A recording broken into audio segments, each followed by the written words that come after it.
Story 1. The Man at the Gas Station. I never thought working a night shift at a gas station would mess with my head this badly. It was supposed to be simple: stock shelves, run the register, sweep the floors, and wait until sunrise. Easy money for someone like me who didn't mind staying up late. But that night, I learned that ordinary places hide the worst things. And some strangers? They're not just strangers. The night started boring like usual. It was just after 11 p.m. when I clocked in. The hum of the fluorescent lights was the first thing I noticed, that faint buzzing that never stops. The cooler fan kicked on every few minutes, filling the store with this hollow mechanical drone. Out front, the neon sign blinked open 24 hours, but half the letters had burned out years ago, so it just read OEN 24 hours. That broken sign always made me uneasy, like it was warning me, something's missing. Most nights I kept myself sane with little routines. Stack gum packs, wipe down counters, count cigarette cartons, check the bathroom even though no one ever cleaned it properly. The monotony was comforting. But that night something was off. The first customer came in around midnight. A trucker, heavy boots, red cap, smelling of diesel. He barely looked at me, grabbed coffee, and left without a word. Normal. The second was a young couple. Girl in a hoodie, guy in a beanie, laughing about something on their phone. They bought snacks, teased each other, drove off. Normal. But the third wasn't normal at all. He came in at exactly 1:13 a.m. I remember the time because the clock above the counter ticked so loud it felt like it was carving it into my memory. The doorbell chimed. And in he walked. Tall. Way taller than me, maybe 6'5". Pale skin, almost gray under the buzzing lights. He wore a long dark coat even though it wasn't cold. His hair was stringy, oily, hanging into his face. And his eyes, God, his eyes, too wide, too still, like glass marbles. I gave my usual half-hearted greeting. Hey, what can I get you tonight? He didn't answer. Didn't even blink. He just walked slowly, too slowly, down the aisles. His coat brushed the racks, and I swear I heard the faintest sound, like nails dragging against metal, even though his hands weren't touching anything. I watched him on the convex mirror above the counter. You know the kind? Those round security mirrors that bend reality, showing you distorted reflections of the aisles. He didn't cast a reflection the way the others did. At first, I thought it was the angle. I leaned left, squinting. No, he was there in front of me, but in the mirror, his body blurred, stretched wrong like he was made of smoke. My stomach dropped. I tried to play it cool. Maybe it was just bad lighting. Maybe I was tired. But then he stopped. Not in front of the snacks. Not in front of the drinks. He stopped at the very back of the store where the employee's only door was. The one that led to the stockroom. He stared at it. Didn't move. Didn't breathe. Just stared. The hair on my arm stood up. Finally, I cleared my throat. Sir? That area's not open to customers. Nothing. He didn't react. Then, slowly, his head turned, not his body, just his head, until he was looking straight at me. And that's when I realized his mouth was moving. But no sound came out. I should have called someone. My manager, the cops, anybody. But my phone was in my locker, and for some reason I felt like moving would make things worse. Like prey that doesn't want to startle the predator. I forced myself to look at the mirror again. And my blood turned cold.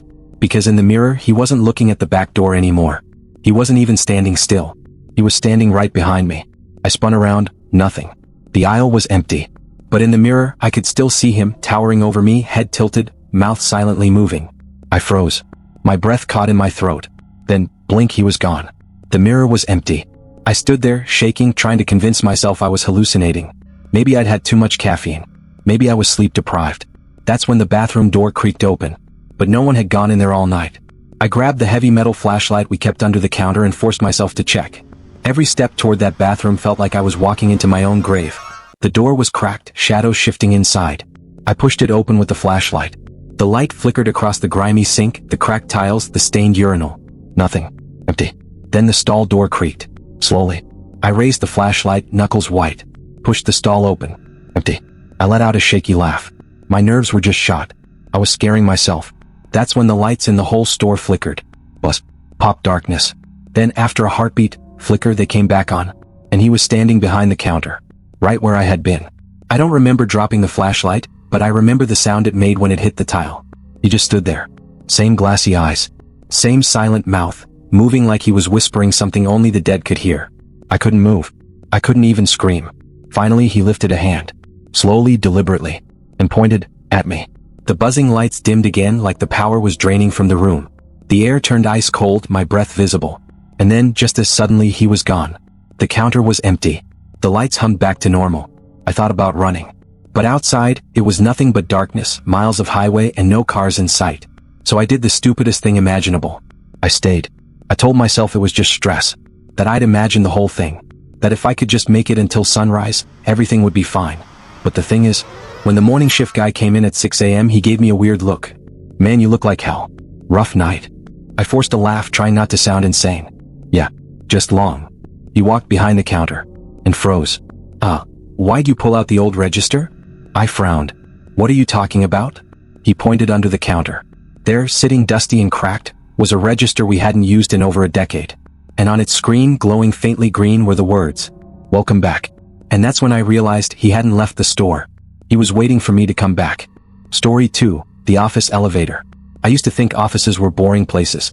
Beige walls, endless emails, broken printers. Just the kind of dull routine that kills your spirit slowly. But after that night, I don't complain about boring anymore.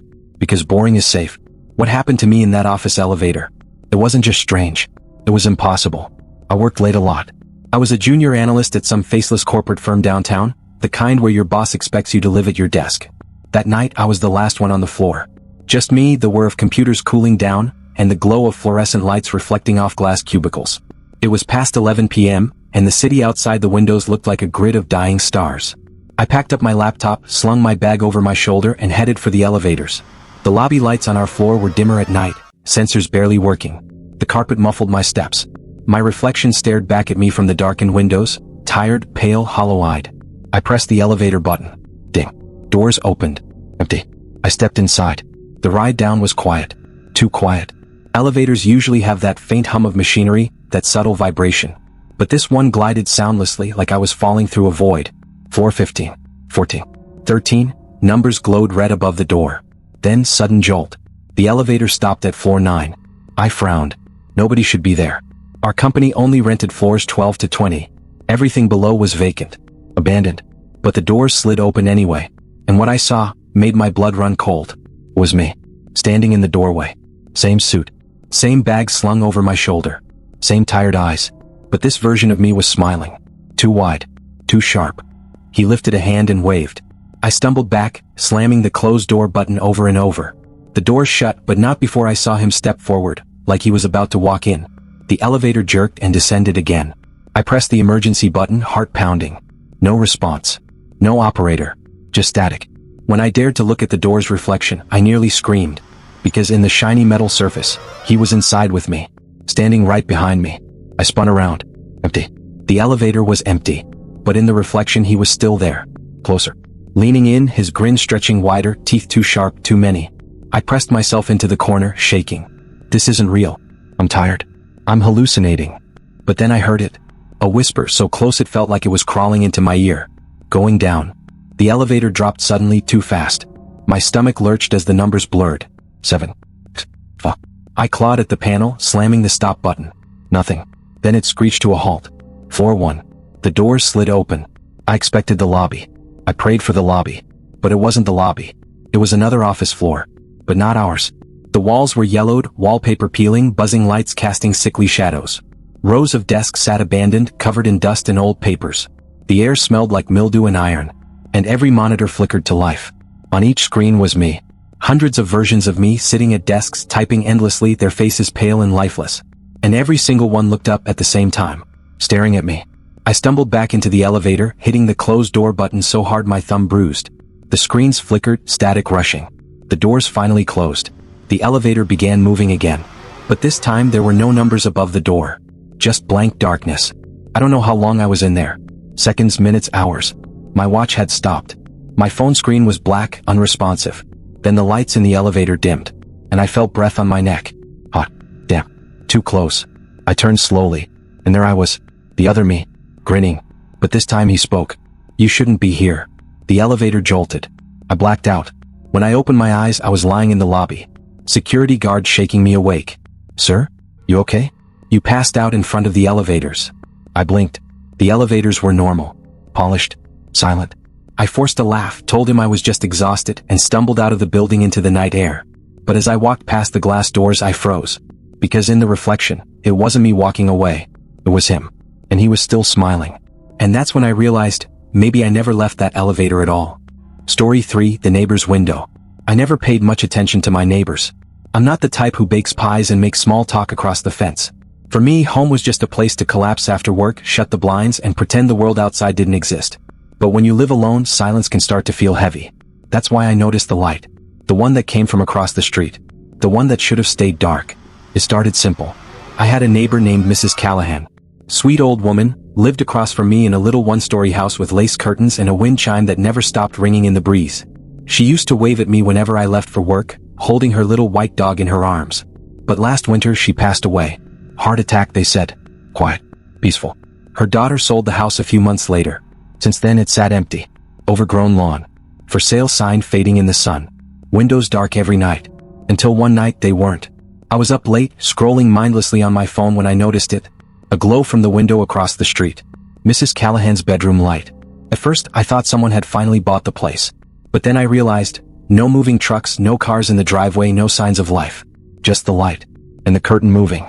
Like someone was standing there. Watching. I felt a chill. Shook it off. Maybe a realtor showing the house late. Maybe squatters. But deep down I knew it wasn't that simple.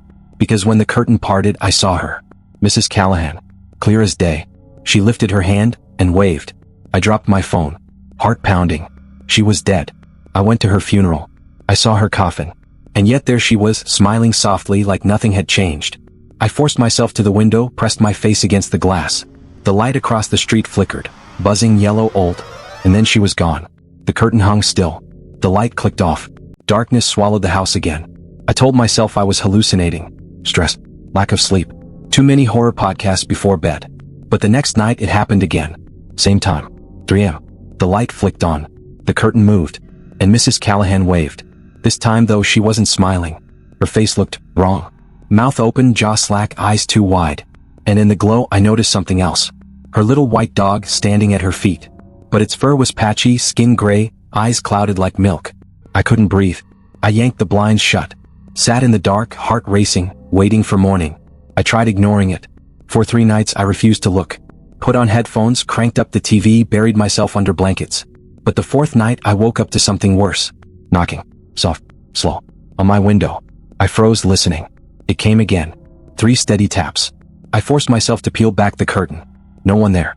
Street empty. House across the street dark. But on the glass, smeared faintly in condensation, was a handprint. Small.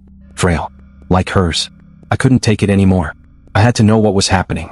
The next night, instead of hiding, I sat by the window at 2:55 a.m. Lights off. Waiting. My hands shook as the clock ticked toward 3. And right on time, click. The bedroom light across the street flickered on. The curtain moved. But it wasn't Mrs. Callahan this time. It was me. Standing in her window. Waving. I stumbled back, gasping. No. That wasn't possible. But the figure in the window looked exactly like me. Same messy hair.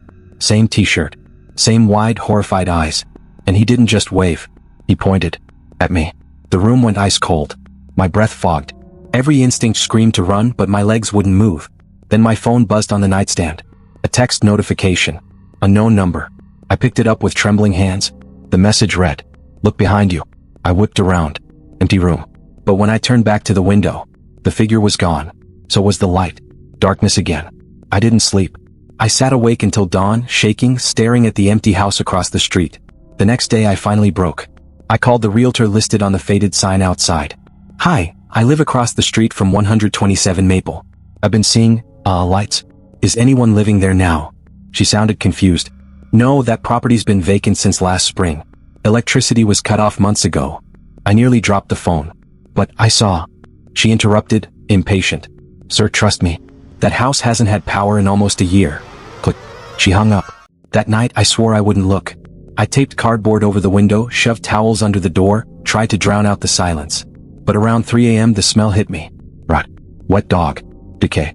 I gagged, stumbling to the window. And that's when I saw it, through the cracks in the cardboard. The glow of a light. Shadows moving inside. Closer. Closer. Until a face pressed against my side of the glass. Pale. Smiling. And it was mine. And that's when I realized, maybe I wasn't the one living across the street anymore. Story 4. Buried things. I never wanted a big yard. I grew up in apartments, used to concrete walls and shared laundry rooms, so when I finally scraped enough money together for a small suburban house, I told myself, as long as it has 4 walls and a roof, I'll be fine. The yard was just a bonus. But now, every time I look at that grass I feel sick. Because I know what's underneath. It was an ordinary Saturday. Sun high, breeze steady, cicadas screaming in the trees. I was out back mowing. I just put in headphones, zoning out when the mower hit something hard. The blade clanked, grinding to a stop. I cursed, yanked the machine back and saw a corner of black plastic sticking out of the soil. At first, I thought it was just a bag of trash left by the previous owner. I crouched, tugged it loose. But it was heavy. Too heavy.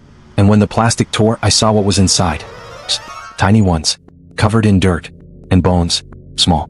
Fragile. Curved wrong like they'd been broken. I dropped the bag, stumbling back, bile rising in my throat. This couldn't be real.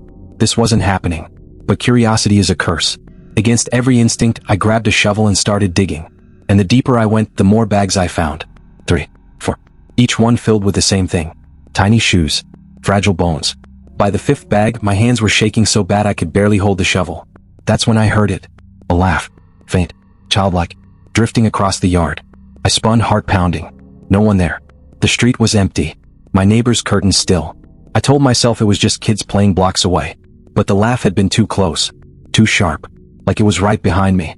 I shoved the bags back into the dirt, buried them fast, and dragged the mower into the shed. My hands wouldn't stop trembling. That night I couldn't sleep. Every time I closed my eyes, I saw the bones. Heard the laugh. And then around 2 a.m. I woke to scratching. From the backyard. I crept to the window, pulling the blinds just enough to peek. The yard looked normal. Grass swaying gently in the wind. Then I saw it. The dirt. The patch where I'd buried the bags. It was moving. Rising. Like something underneath was trying to get out. I stumbled back, shaking my head. No. I told myself I imagined it. Went back to bed. Forced myself to bury my head under the pillow. But the scratching never stopped. The next morning, the dirt was perfectly flat. Like nothing had been touched. I tried to convince myself it was all in my head. But then I noticed the footprints. Tiny ones. Leading from the patch of dirt to my back door. For the next few days, things only got worse. I'd hear laughter in the hallways, quick pattering footsteps across the floor when I was alone. My tools went missing from the shed, only to show up lined neatly on the porch, like someone had been playing with them. And at night, I'd hear whispers through the vents. Dozens of them. High-pitched. Urgent. Like children telling secrets. One night, I finally shouted, "What do you want from me?" And the whispers stopped. Just for a second. Then, in unison, they answered, "You." The next morning, I tried to dig again. To see if maybe I'd gone insane, if maybe the bags weren't real. But the dirt was solid. Untouched. I dug for hours until my palms blistered. Nothing. No bags. No bones. Like they'd never existed at all. I dropped to my knees, sweat stinging my eyes, wondering if I'd finally lost my mind. That's when I felt a hand. Small. Cold. Wrapping around my wrist. I screamed, ripping my arm free, stumbling back. But the yard was empty. No one there. Just grass swaying gently in the breeze. That night I dreamed of the bags. But in the dream they weren't buried. They were stacked in my living room, leaking dirt, shoes poking through torn plastic. And the children were sitting on my couch. Dozens of them. Hollow-eyed. Skin gray. Smiling. One of them looked up at me and whispered, "Stop digging." I woke up screaming. I thought about moving. Selling the house. Running. But deep down I knew it wouldn't matter. Because when I went to brush my teeth that morning, I saw something written in the fogged bathroom mirror. One word. Stay. And a tiny handprint pressed beside it. The final straw came last night. I woke to the sound of the mower. Running. In the backyard. I stumbled out of bed, heart hammering, and looked through the window. And there they were. Children. Dozens of them. Pale, filthy, with bones jutting through torn skin. They were pushing the mower back and forth across the yard, laughing, shrieking, their empty eyes glowing in the dark. And when the mower stopped, they all turned to face me. Smiling. One of them held up a bag. And dropped it. Right on my porch. And that's when I realized, the bags I buried weren't theirs. They were mine. You've heard the stories. A gas station that never really closes. An elevator that doesn't stop where it should. A neighbor who waves long after death. And a backyard that hides more than soil. Different places. Different people. Different nights. But the same truth. Evil doesn't hide in shadows. It doesn't wait in haunted houses or abandoned asylums. It hides in the ordinary. In the quiet streets we live on. In the offices where we work. In the places we pass every single day without thinking. And sometimes, it hides in us. So tonight, when you lock your doors, when you draw your blinds, when you try to tell yourself you're safe, remember, the scariest monsters aren't the ones we imagine. They're the ones standing right beside us, smiling. Because the real horror? It's never somewhere else. It's already here.